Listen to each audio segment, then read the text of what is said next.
Hubble is all about imagery. It's all about taking clear, sharp, beautiful pictures of the sky and doing fantastic science with those images. The story of the Hubble Space Telescope launch is best, the way I like to describe it is climbing to the top of Mount Everest and then suddenly within a couple of months sinking to the bottom of the Dead Sea, the lowest point on Earth. We were having trouble focusing the telescope, and we noticed that wide field camera pictures that were coming down were fuzzy blobs instead of nice sharp points. And over the course of early June, we started to get worried. Maybe there's something wrong with the mirror itself. You can't believe how down every astronomer on the Hubble team was that day, because we were about to announce to the world we messed up. We don't have the telescope we thought.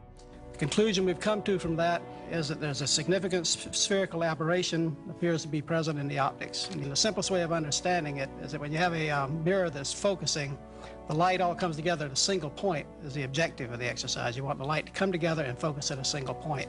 When you have spherical aberration, it says that there's some disfigurement of that mirror that causes the light, instead of focusing at a single point, to be spread across a region in space. And suddenly in the press was born the term Hubble trouble.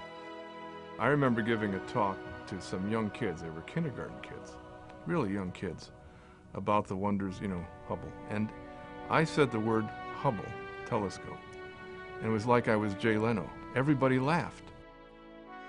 So it was a very sad, very difficult time, and some people left the program and went off in disgust.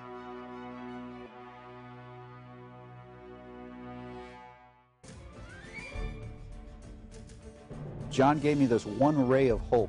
It was that one little ray of hope that I glommed onto. We played with it. We played with the model.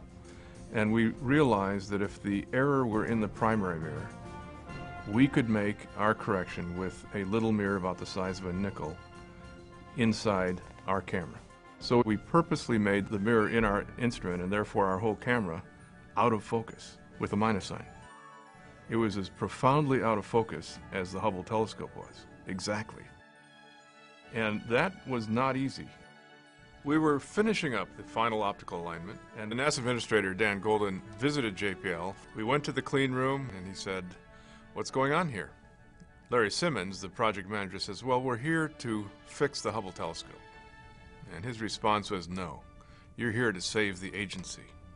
That was a clear message to us that it was important. We shall not fail. Okay, are you ready for me to let go? Shortly after the mission was over, we brought WFPIC 2 online. We'd done everything that we thought we had to do, but there's no substitute for seeing that it actually did work. The first image came, and it looked really good. I mean, it looked just the way it should look. We did like 9 press conferences in a row with primarily WFPIC pictures. Every single one made front page news across the world. It took this camera being put into the Hubble in 1993 to really start the career of Hubble, to turn Hubble from a national disgrace almost to the great American comeback story. And here it is, still our workhorse camera, going on 15 years.